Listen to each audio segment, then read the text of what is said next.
One bad recit will not define you. Yes. Diba? One bad recit will not mean the end.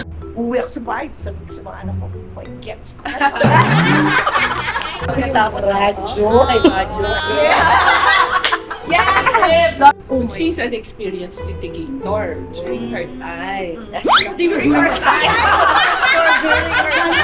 Stop waste your time. Let's enter into a stipulation of facts.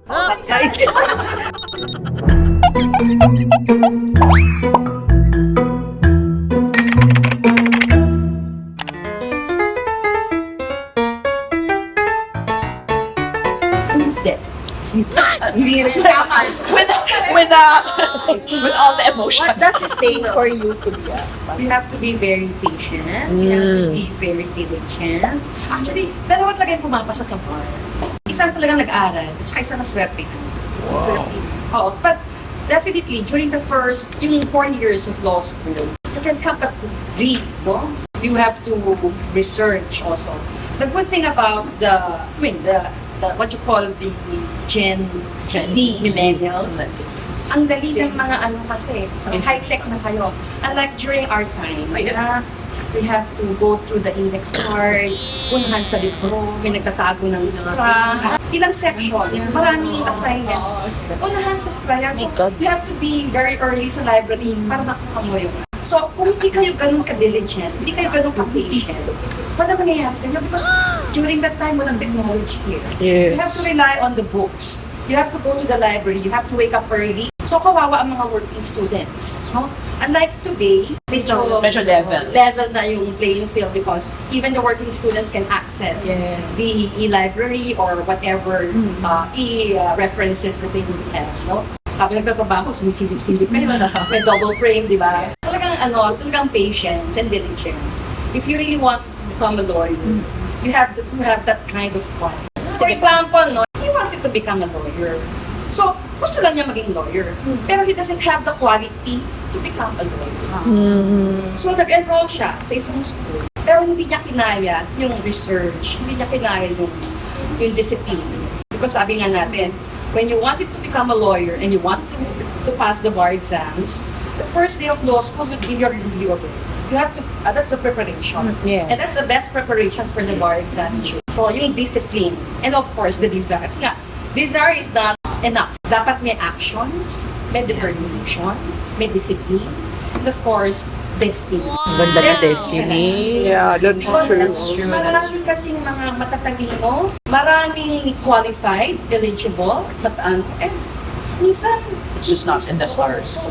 Siguro, not for lack of trying, but there are some external factors that meron biglang may supervening event na nangyari, or kagaya ng isang, yung aking legal researcher. He prepared for the bar for 2 years, yung COVID times. So, the day before the first day of the bar exams, may COVID test. Positive. Ay, grabe. He want to take the bar exams. So, sabi niya, sige, next year na lang. When you pray, sabi niya, God answers our prayers in the way that is best for us. Maybe you're not destined to become a lawyer. You're destined to become something else. Mrs. or teacher. Kasi hindi ka naging lawyer, hindi ka na pwede magturo. Right. Yung course mo, yung pre-law course mo, you can still work based sa pre-law course. Some of our contemporaries, they didn't pass the bar or opted not to pursue. They're successful in their respective fields. They're like, masters of their own universes.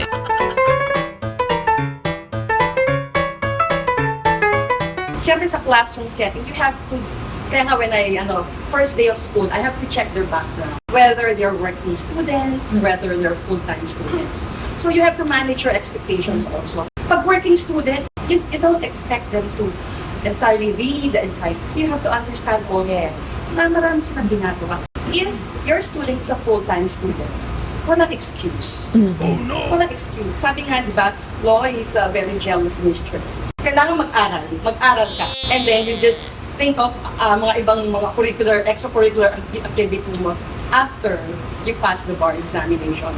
But in the meantime, if you want to become a lawyer talaga, you have to prepare yourself for everything. Especially, there are different kinds of professors. May lenient, meron namang strict, Merong unreasonable, merong compassionate. So you meet different kinds of professors. You just want to, you have to have an inspiration. May timetable ka, dapat meron kang ambition, your goal, and of course, determination.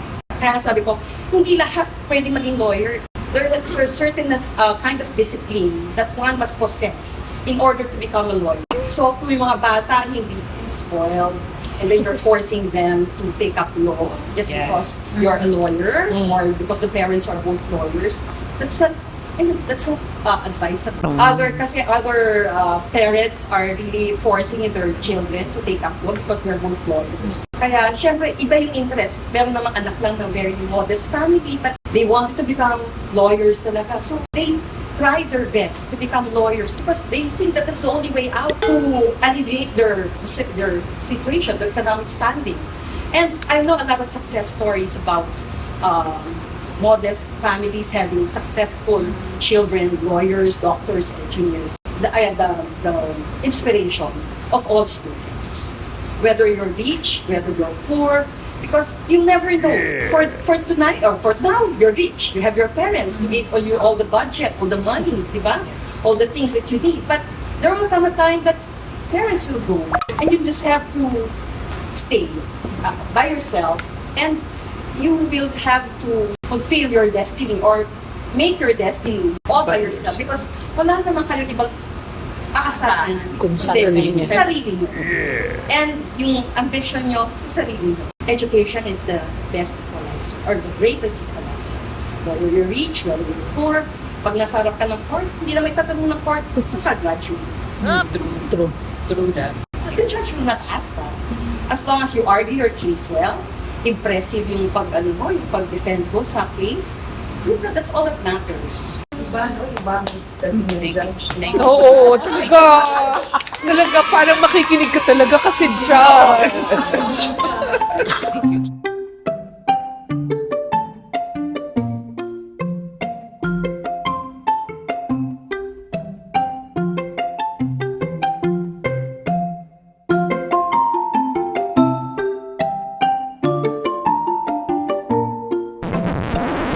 Alam niyo ba? Na ang founder ng Lyceum ay si Vasquez Laurel. Tama? Di ba Lyceum didn't start out with a law school? It did actually. It did. It's one of the pioneer colleges.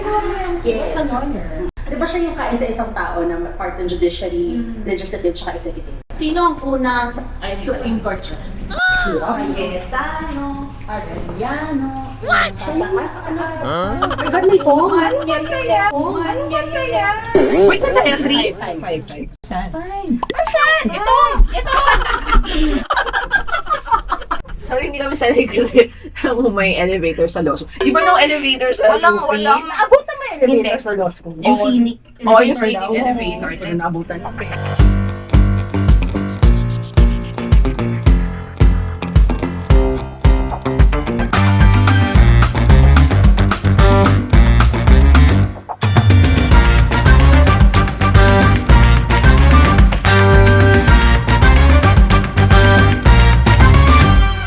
Founder ng Lyceum, si Josephine Laurel.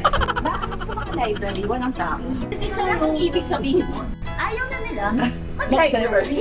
Gusto nila sa mga coffee shop. Gusto nila nag-aaral o order ng isang kape, babae hanggang 5 oras.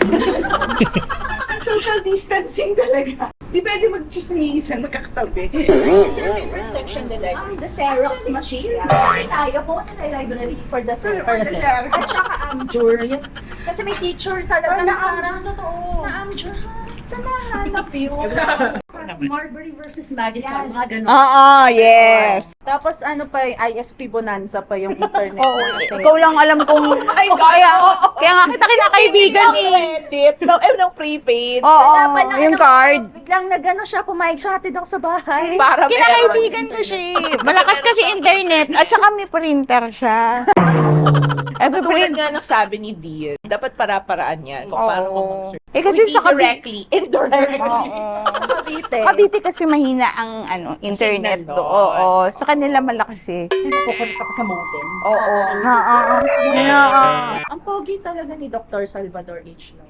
Soy. Vertical file. Pag horizontal na. Ito, horizontal table. Visitor, researcher, for photocopy, and look, no one signed. So, nagpapabayad ba kayo ng internet dito?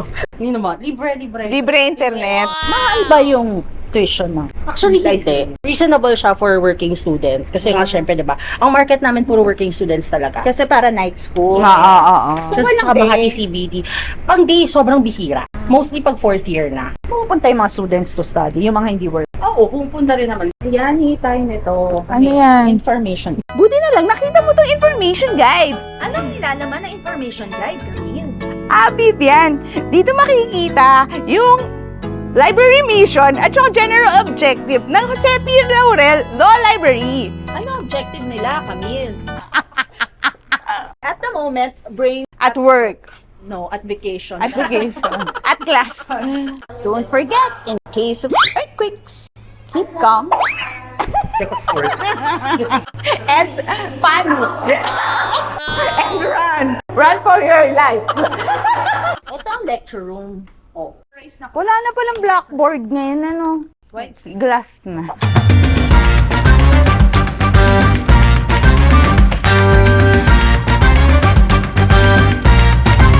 So, aasahan na namin na yung mga estudyante ng Lyceum, ano? Ilan bang mga students ngayon ng Lyceum? Nasa about 200. O, 200 subscribers sa madadagdag sa social network. Bibilangin namin yan. Eh, ang daming prof na nakausap namin kanina. Eh, Diyos ko, lahat yun pahihirapan kayo, sinasabi ko sa inyo.